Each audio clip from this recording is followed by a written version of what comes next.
Hello बच्चों, कैसे आप सभी लोग। मैं हूं आपका अपना दोस्त यूनुस और इस चैनल में आप सभी का तहे दिल से स्वागत है। आज का हमारा नया टॉपिक है पर्यायवाची शब्द। जैसा कि हम सभी को पता है कि पर्यायवाची शब्द का मतलब क्या होता है। पर्यायवाची शब्द किसको कहते हैं। एक ही अर्थ प्रकट करने वाले अलग अलग तरह के शब्द रहेंगे, लेकिन सभी शब्दों का अर्थ जो है एक जैसा होता है, समान इसका अर्थ होता है। तो ऐसे शब्द को ही हम पर्यायवाची शब्द कहते हैं। कमल को हम जलज भी कहते हैं, कमल को हम पंकज भी कहते हैं, सरोज भी कहते हैं, राजीव भी कहते हैं, अरविंद और नीरज भी कहते हैं। तो इसका मतलब ये हो गया, पर्याय का मतलब होता है समान अर्थ प्रकट करने वाले अन्य शब्द। ठीक है। अब यहाँ पे बात कर लेते हैं गृह। गृह मतलब होता है घर।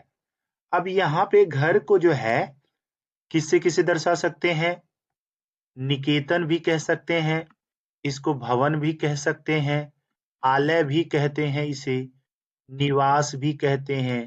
इसी तरह से यहाँ पर गेह है और सदन है, आशा आगार है, आयतन है, आवास है, निलय है और धाम है। ये सब के सब जो है हमारे क्या कहलाएंगे, घर के पर्यायवाची शब्द हैं। अब जैसे मान लेते हैं गंगा की बात कर लेते हैं।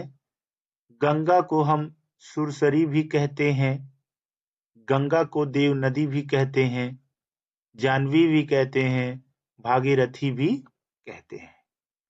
अब यहाँ आगे बढ़ते हैं। यहाँ पर देखेंगे जल को। जल को क्या कहते हैं। जल को वारी, पानी, नीर, सलील, तोय, उदक, अम्बु, जीवन, पय, अमृत, मेघ, पुष्प। ठीक है। ये सब के सब क्या हैं, जल के पर्यायवाची शब्द हैं। अब नदी की बात कर लेते हैं। नदी के ये पर्यायवाची शब्द हैं। सरिता होगा, तटिनी हो गया। फिर उसके बाद हम बात कर लेते हैं पवन का। तो पवन का जो पर्यायवाची शब्द होगा वो वायु होगा, समीर होगा, हवा होगा।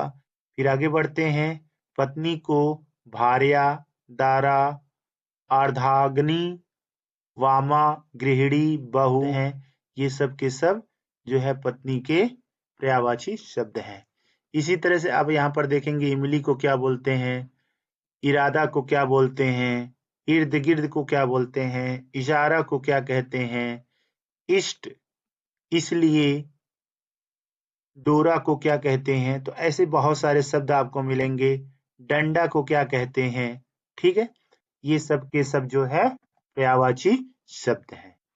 आप लोगों को ये वीडियो कैसा लगा। उम्मीद करते हैं आपको बहुत अच्छा लगा होगा। Thank you so much. Bye bye.